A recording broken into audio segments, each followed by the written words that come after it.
네, 여러분 반갑습니다. 10분 수학의 권수표 쌤입니다. 자, 오늘은 여러분들과 무슨 얘기를 한번 해볼 거냐면 지난 시간에는 등차 수열에 대한 얘기를 했어요. 그죠? 첫 번째 항으로부터 일정한 수를 계속해서 더해서 만든 등차 수열이요. 그죠? 자, 오늘은 또 새로운 얘기로 첫 번째 항에다가 일정한 값을 계속 곱해서 만든 수열. 자, 그 수열에 대한 정의를 해보고 간단한 성질을 알아보도록 하겠습니다. 자, 그럼 본 수업으로 바로 들어가 보도록 할게요. 자, 오늘 여러분들이랑 지금 이제 좀 논하고자 하는 내용이 뭐냐면 지난번에 우리가 등차 수열에 대한 이야기를 했습니다. 그쵸? 등차 수열이라 함은 수열을 어떻게 만드는 거예요? 제일 첫 번째 항으로부터 일정한 숫자를 계속해서 더해서 만든 수열이 등차 수열이었어요. 그죠? 자, 근데 오늘 보세요. 오늘 여러분들 소개할 수열은 예를 들어서 보면 지금 1, 2, 4, 8, 16처럼 일정한 수를 이렇게 곱해서 1에다가 2를 곱하고 2에다가 또 2를 곱하고 4에다가 2를 곱해서 계속 같은 숫자를 곱해서 만든 수열에 대한 얘기를 해보려고 합니다. 자, 이 수열의 이름하여 뭐라고 부르냐면 등비수열이라고 해요. 자, 왜 이름이 등비수열로 붙여졌냐면 등차 수열은 뭐였어요? 등차 수열은 예를 들어서 두 번째 항과 첫 번째 항의 차이가 얼마? 일정. 세 번째 항과 두 번째 항의 차이도 일정. 이렇게 차이가 일정했기 때문에 등차 수열이라고 했죠. 그렇죠? 자, 요 수열은 어때요? 두 번째 수열. 두 번째 항에서 첫 번째 항을 나누면 2. 세 번째 항에서 두 번째 항을 나누면 2. 그러니까 마찬가지로 지금 계속해서 이렇게 다음 항과 이전 항을 나눈 요 B가 모두 일정한 수열. 그래서 얘를 이름하여 등비수열이라고 얘기를 하고요. 지금 요 나눈 B, 지금 예에서는 지금 나눈 B가 2죠. 2. 일정한 수 곱한 거요. 그 일정한 수를 우리는 뭐라 부르냐면 공비라고 합니다. 자, 그래서 이 생성 원리가 뭐라고요? 다음 항을 만들기 위해서는요. 이전 항에다가 일정한 수를 곱해서 만드는 요 수열. 얘를 우리는 뭐라 부른다? 등비수열이라고 부릅니다. 자, 그렇다면 문제 1번을 보죠. 얘가 지금 등비수열이라고 했어요. 등비수열. 등비수열이라는 얘기는 b가 일정하다는 거예요. 그렇죠? 그러면 일정하게 곱한 b를 찾아내면 되겠죠. 얼마를 곱한 겁니까? 마이너스 2를 곱해서 만들었네. 가만 보니까 마이너스 2를 곱해서 만들었어요. 그러면 세 번째 항도 어떻게? 두 번째 항에다가 마이너스 2를 곱해서 만든 거니까 답이 얼마겠어요? 4 이렇게 쓸 수 있겠죠. 등비수열이라고 했습니다. 세 번째 항에서 네 번째 항 갈 때 얼마를 곱했어요? 3분의 1을 곱해서 만들었죠. 그렇죠? 그렇기 때문에 네 번째 항에서 다섯 번째 항 갈 때도 3분의 1을 곱해서 만들겠네요. 얼마? 27분의 1. 마찬가지로 두 번째 항에서 세 번째 항 갈 때도 얼마? 3분의 1을 곱해서 만들겠네요. 얼마? 1. 이렇게. 그죠? 자, 첫 번째 문제는 첫 번째 항이 1이고 공비가 마이너스 2인 등비수열. 두 번째 문제는 첫 번째 항이 3이고 공비가 3분의 1인 등비수열이 되겠습니다. 자, 그래서 여러분들 등비수열의 이제 일반항을 찾아볼 텐데 일반항은 어떻게 생겼을까요? 보면 지금 만약에 첫 번째 항이 A라고 한다면 두 번째 항은 첫 번째 항에다가 일정한 숫자 그죠? R을 곱해서 만들었겠죠. 그렇죠? 그래서 AR이 될 겁니다. 자, 세 번째 항은 두 번째 항에다가 R을 곱했기 때문에 그렇죠? 두 번째 항에다가 이렇게 R을 곱한 형태예요. 근데 두 번째 항은 첫 번째 항에다가 R을 한번 곱한 형태였죠. 그죠? 그래서 최종적으로 보면 즉 이 세 번째 항은 첫 번째 항 A에다가 R을 몇 번 곱한 거예요? 두 번 곱한 형태가 되겠죠.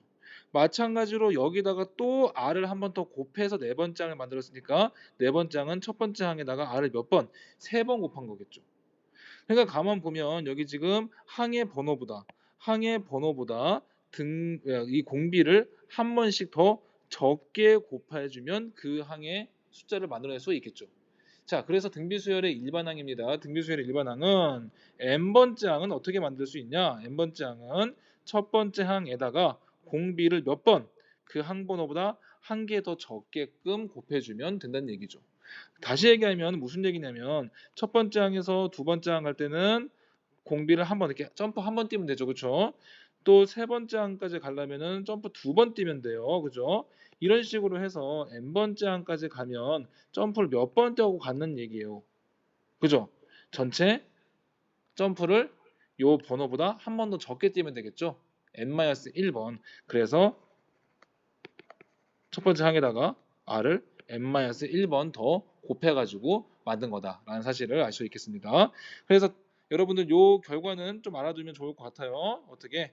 등비 수열의 일반항은, 즉 n번째 항은 첫 번째 항에다가 공비를 n-1번 곱한 거다. 그지? 초항 곱하기 r의 n-1승이다 라는 사실을 알아두면 좋겠습니다. 자, 가만 보면 지금 등비수열의 일반항을 구하라고 했으니까, 그지? 등비수열의 일반항 어떻게 구한다고 했어요? 아까 전에요. 첫 번째 항에다가 공비를 n-1번 곱해준다고 했습니다. 그죠? 따라서 1번 문제는 첫 번째 항이 마이너스 5고 공비가 3이니까 일반항은 어떻게? 첫 번째 항 마이너스 5에다가 공비 3을 n-1번 곱해주면 되겠죠. 자, 두 번째요. 첫 번째 항이 얼마예요? 첫 번째 항이 3이고요. 공비를 알아야 되는데요. 공비 얼마씩 계속 곱해지고 있습니까? 얼마씩? 보니까 마이너스 4씩 이렇게 곱해지고 있네요. 그렇죠? 공비가 마이너스 4네요. 따라서 일반항을 찾으면 일반항은 첫 번째 항 3에다가 공비 마이너스 4를 몇 번? n-1번 이렇게 곱해줬다라고 찾을 수가 있겠습니다. 자, 가만 보면 첫 번째 항이 64래요. 그러니까 첫 번째 항이 64고요. 그죠? 그런 다음에 공비가 4분의 1인 지금 등비수열입니다. 문제 상황 이렇죠. 자, 이때 제 3항을 구하라고 했어요. 그렇죠? 첫 번째. 자, 그러면 우리 지금 아까 배운 대로 지금 뭐 3항 뭐 이런 거 찾지 말고 일반항 자체를 한번 찾아보죠. 일반항. 일반항은 어떻게 구할 수 있죠? n번째 항은 n번째 항은 첫 번째 항에다가 공비를 어떻게 n-1번 곱한 거니까요. 그죠? 첫 번째 항이 64였고요. 공비가 4분의 1이었어요. 4분의 1에 n-1이 되겠죠. 얘가 일반항이 되겠네요.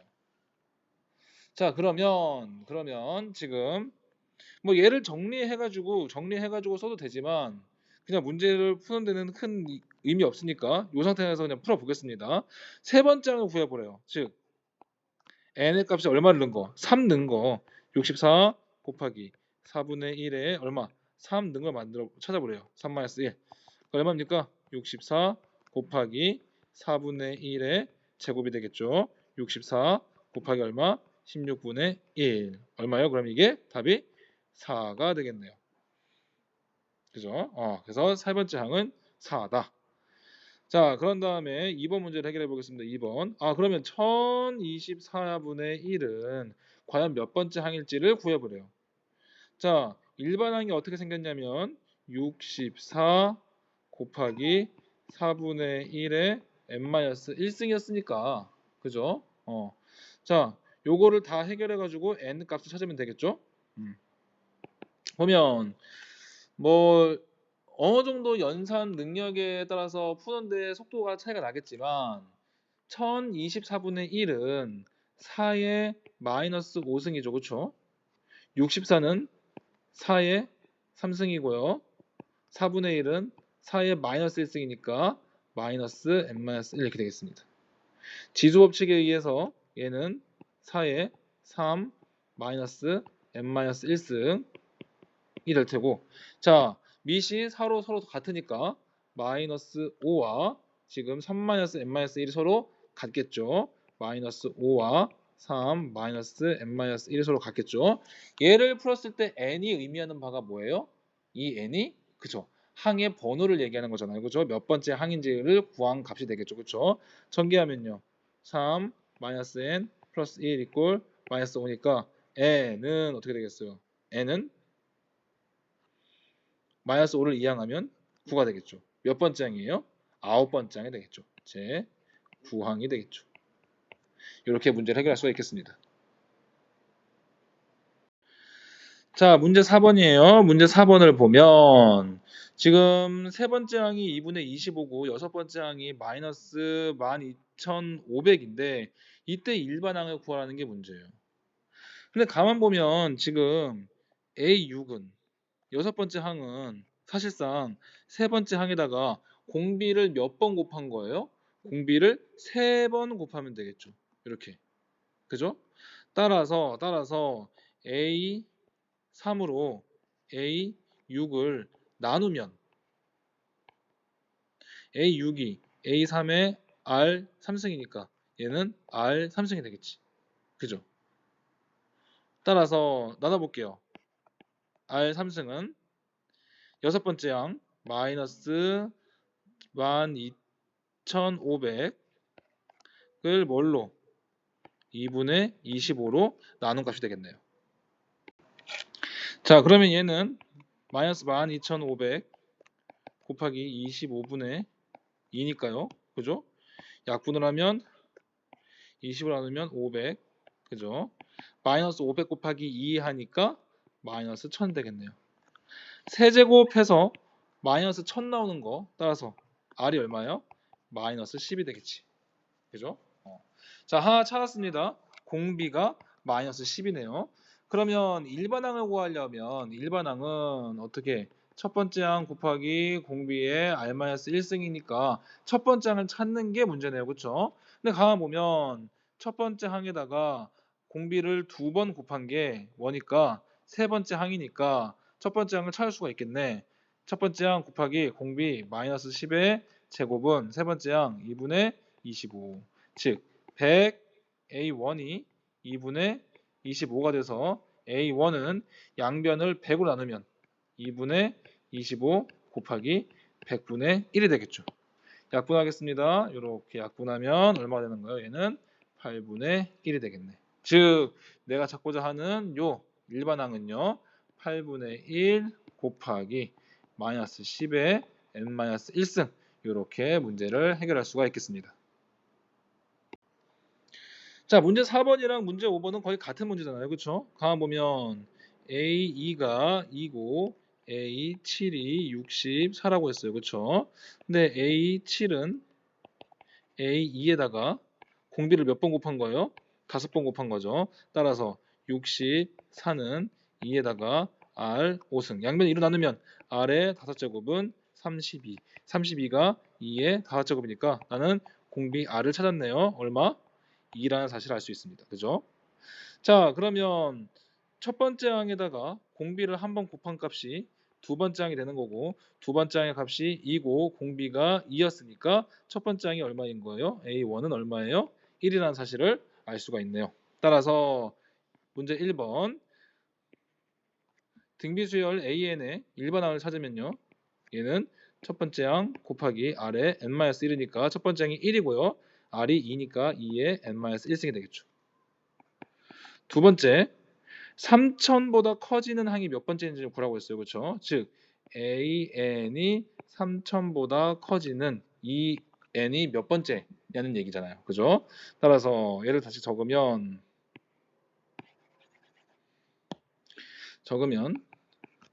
2의 n-1이 뭐가 되는 거? 3000보다 커지는 가장 작은 n을 찾으면 되겠죠? 몇 번째 항부터 커지냐고 했으니까 제일 작은 n을 찾으면 되겠죠. 그렇죠? 얘를 만족하는.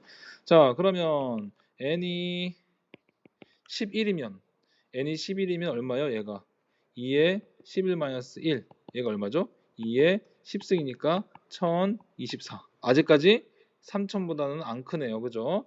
자, n이 2이면 2배 하니까 얼마예요?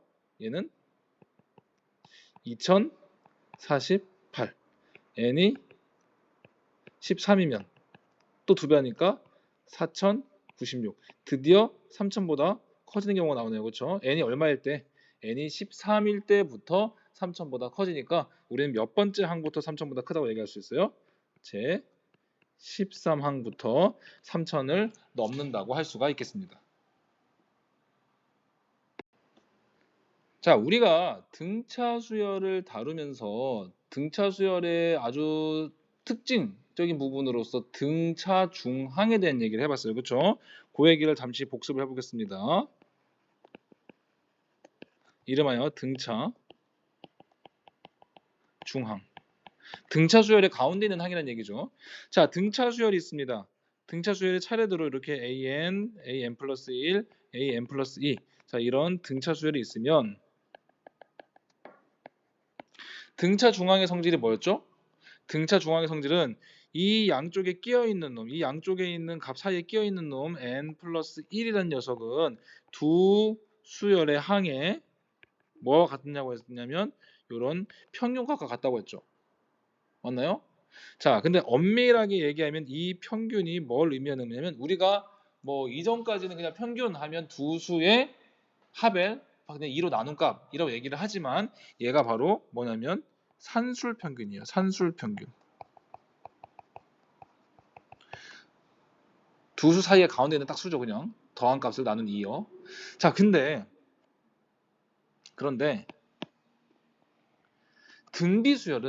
등비수열은 어떤 특징을 갖냐면 보세요. 예를 들어서 bn이 등비수열이에요. 그래서 이렇게 연속한 bn 플러스 1, bn 플러스 2 이런 애가 있었어요. 그런데 사실상 bn 플러스 1은 어떻게 생겨먹었냐면 이전 항에다가 공비를 한 번 곱한 거죠. bn 플러스 2는 bn에다가 공비를 두 번 곱한 거예요. 자, 그랬을 때 여기 첫 번째 항과 마지막 항, 세 번째 항, 그죠? 요 두 녀석을 곱해볼게요. bn이랑 bn 플러스 2를 곱하면 bn 플러스 2가 바로 뭐니까? 얘가 bn 곱하기 공비의 제곱이니까 얘를 쓰면 bn의 제곱, r의 제곱 다 했으면 bn 곱하기 r 전체 제곱이 되겠죠. bn 곱하기 r이 뭐였어요? bn 곱하기 r이 바로 이 녀석이 b의 n 플러스 1이잖아요. 이 녀석의 제곱이 된다는 얘기예요. 아하, 가만 보니까 어떻다는 얘기예요? 얘가 만약에 등비수열이면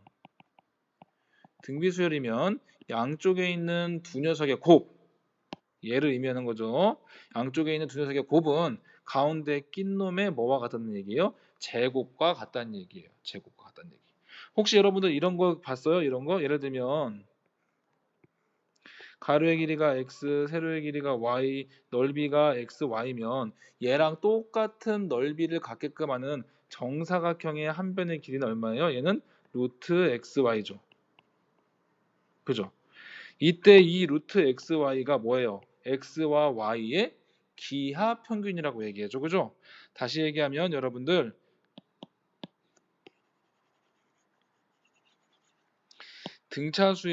등비수열은 어떤 특징을 갖냐면 가운데 끼어 있는 요 놈이 bn 플러스 1, 요 놈은 양쪽에 있는 놈 bn 곱하기 bn 플러스 2 두 녀석의 곱에 뭐와 같은 거냐면 기하 평균과 같은 거예요.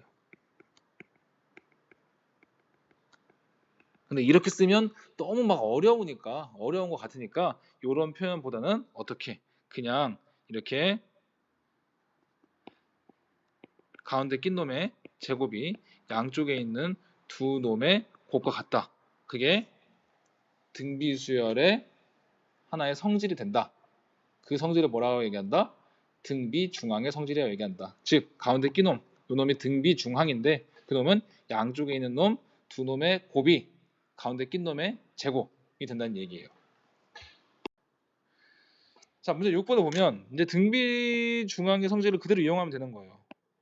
얘가 일단 등비수열이라고 했으니까요. 가운데 낀 놈 요 x는 양쪽에 있는 이 두 놈의 곱의 루트를 씌우는 값과 같죠. 다시 얘기하면 가운데 낀 놈 x, 요 놈의 제곱이 양쪽에 있는 놈 3 곱하기 12, 즉 36과 같다는 얘기예요. 자, 그런 중에 양수라고 했으니까 x는 얼마예요? 6이 되겠죠. 마찬가지로 가운데 낀 요 y는 양쪽에 있는 두 놈의 곱으로 표현 가능하다는 얘기죠. y 제곱이 얼마? 12 곱하기 48. 12는 2의 제곱 곱하기 3이고 48은 16 곱하기 3이니까 2의 4제곱 곱하기 3이네요. 즉 2의 6제곱 곱하기 3의 제곱이네요. y는 루트 2의 6제곱 3의 제곱 같으니까 24와 같네요. 이렇게 문제를 해결할 수 있다. 그런데 예전에도 한번 이런 문제를 다뤄봤었는데 가만 보면 이번에는 이 x의 값을 찾기 위해서 보면 x 제곱이 4분의 1의 y와 같다고 보면 지금 문자가 두 개가 포함되어 있으니까 이 식을 풀어서 뭔가 값을 찾을 수가 없죠. 자, 근데 한번 볼게요. 얘가 어떤 특징을 갖고 있냐면 예를 들어서 등비수를 아무거나 만들어 봅시다. 1, 2, 4, 8, 16, 32 이런 등비수열이 있다고 생각해 보세요. 이때 만약에 내가 이렇게 한 칸씩 띄워가지고 새로 이렇게 수열을 뽑았어요. 그러면 이 수열은 어떻게 되는 거예요? 이 수열도 등비수열이 되죠. 4씩 곱해서 만든 거니까요. 그죠? 맞나요? 예를 들면 내가 그러면 3개씩 띄워서 만들어 볼게요. 이렇게 3개씩 띄워서 뽑으면 얘도 등비수열 돼요? 되죠. 8씩 곱해서 만든 거니까. 아하, 그러니까 등차 수열이든 등비 수열이든 일정한 거리만큼 떨어져 있는 수열을 뽑아갖고 만든 새로운 수열들은 그대로 등차 수열, 등비 수열을 그대로 유지한다라는 얘기예요. 그러면 이걸 어떻게 적용할 수 있냐? 봅시다. 지금 등비 수열인데 이 등비 수열에서 똑같이 이렇게 한 개씩 건너뛰어서 만든 요 녀석도 등비 수열이라는 거예요. 그럼 얘에 대해서 등비 중앙의 성질을 이용하면 어떻게 y의 제곱은 4분의 1 곱하기 196 얼마? 49. 즉 y가 얼마라는 얘기예요? 7이라는 걸 알 수가 있겠죠. 이렇게 풀고 나면 지금 요 세 개에 대해서도 등비 중앙의 성질을 이용해서 x의 제곱은 4분의 1 곱하기 7 해서 x의 값이 2분의 루트 7임을 알 수 있다. 그죠? 마찬가지로 z의 제곱도 7 곱하기 196 해가지고 z는 이게 얼마입니까? 14 루트 7인가요? 네. 이렇게 문제를 해결할 수 있다라는 사실이에요. 다시 정리합니다. 등차 수열이나 등비 수열 모두에 적용 가능한 얘기고요. 등차 수열이나 등비 수열에서 일정한 간격마다 뽑은 항들로 새롭게 수열을 만들어내면 그 수열도 등차 수열, 등비 수열의 성질이 그대로 갖는다라는 얘기입니다. 자, 문제 7번을 보면 지금 이 정오각형의 각 꼭지점을 연결해가지고 이 별 모양을 만든 요 문양이 피타고라스 학파를 나타내는 상징이라고 했어요, 얘들에. 근데 뭐 앞에 있는 얘기들은 다 이제 거두절미하고 일단은 지금 그때 이 각각의 길이 1과 x와 x 플러스 1이 등비수열을 이룬대요. 등비수열을 이루게끔 하는 이 x의 값을 찾으라는 게 문제죠. 등비 수열을 일으키기 때문에 등비 중앙의 성질을 갖고 있어야 될 거 아닙니까? 등비 중앙의 성질을 이용해서 가운데 낀 놈 x의 제곱은 어떻게 양쪽에 있는 두 놈의 곱과 같다라는 사실. 요 문제를 해결해 주면 이때 x 값이 이 문제의 답이 되겠죠. 그렇죠? 정리하면 x 제곱 마이너스 x 마이너스 1 이꼴 0. 이 방정식을 만족하는 x 값을 찾으라는 게 문제예요. 인수분해가 잘 안 되니까 지금 근해 공식을 이용해서 2분의 마이너스 b 플러스 1 플러스 마이너스 루트 b제곱 1 마이너스 4ac 그죠? 그럼 얼마예요 이게? 2분의 1 플러스 마이너스 루트 5가 되겠네요. 즉 x의 값은 2분의 1 플러스 5이거나 또는 x의 값은 2분의 1 마이너스 5 이렇게 되는데 어쨌거나 여기에 x의 값은 지금 뭐라고 했습니까? 양수라고 했으니까 어때요 지금? 이 부분은 음수가 돼가지고 얘는 탈락되는 거고 최종적인 답은 x 값이 얼마다? 2분의 1 플러스 루트 5다 라는 사실을 알 수가 있겠습니다.